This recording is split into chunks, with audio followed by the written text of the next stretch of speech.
Praise the Lord. സ്നേഹമുള്ളവരെ, വിശുദ്ധ മാർക്കോസ് എഴുതിയ സുവിശേഷം 1-ാം അധ്യായം 15-ാം തിരുവചനമാണ് ഇന്ന് വിചിന്തനത്തിനായി എടുത്തിരിക്കുന്നത്.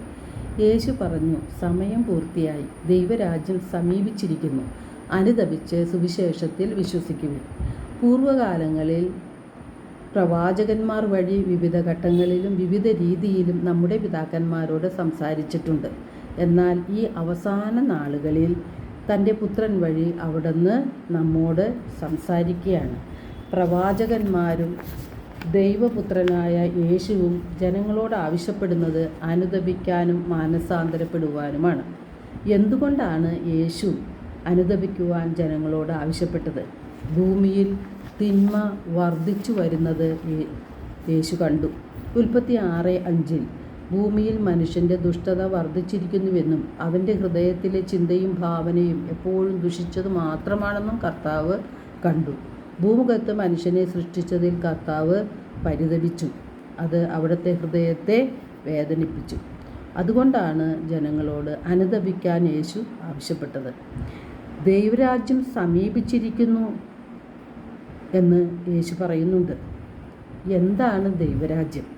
റോമ 14:17 വിശുദ്ധ പൗലോസ് ശ്ലീഹ പറയുന്നു, ദൈവരാജ്യമെന്നാൽ ഭക്ഷണവും പാനീയവുമല്ല, പ്രത്യുത നീതിയും സമാധാനവും പരിശുദ്ധാത്മാവിലുള്ള സന്തോഷവുമാണ്. വചനമാകുന്ന യേശു വരുമ്പോൾ ദൈവരാജ്യം സമീപിച്ചിരിക്കുകയാണ്.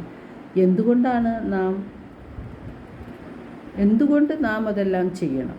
അനുദപിച്ച് സുവിശേഷത്തിൽ വിശ്വസിക്കാൻ ആവശ്യപ്പെടുന്നത് എന്തുകൊണ്ടാണ്? അപ്പോൾ ആദ്യമേ നാം എന്താണ് സുവിശേഷം എന്നറിഞ്ഞിരിക്കണം. റോമ 1:16 വിശുദ്ധ പൗലോസ് ശ്ലീഹ പറയുന്നു, സുവിശേഷം രക്ഷയിലേക്ക് നയിക്കുന്ന ദൈവിക ശക്തിയാണ്. കാപട്യം നിറഞ്ഞ ഈ ലോകത്തിൽ എപ്രകാരമാണ് നാം ജീവിക്കേണ്ടതെന്ന് ദൈവം നൽകുന്ന സന്ദേശമാണ് സുവിശേഷത്തിൽ ഉൾക്കൊള്ളുന്നത്. അത് മനുഷ്യൻ്റെ പാദങ്ങൾക്ക് വിളക്കും പാതയിൽ പ്രകാശവുമാണ്.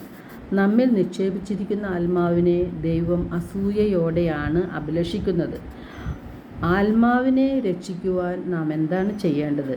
വിശുദ്ധ യാക്കോബിൻ്റെ ലേഖനം 1-ാം അധ്യായം 21-22 തിരുവചനങ്ങളിലൂടെ യാക്കോബ് ശ്ലീഹ അത് വ്യക്തമായി പറയുന്നുണ്ട്.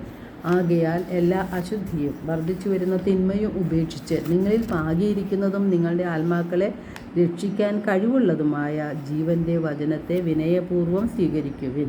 നിങ്ങൾ വചനം കേൾക്കുക മാത്രം ചെയ്യുന്ന ആത്മവഞ്ചകരാകാതെ അത് അനുവർത്തിക്കുന്നവരും ആയിരിക്കുവിൻ. ദൈവത്തിൻ്റെ വചനങ്ങൾക്കാണ് നമ്മുടെ ആത്മാവിനെ രക്ഷിക്കാൻ കഴിയുന്നത്.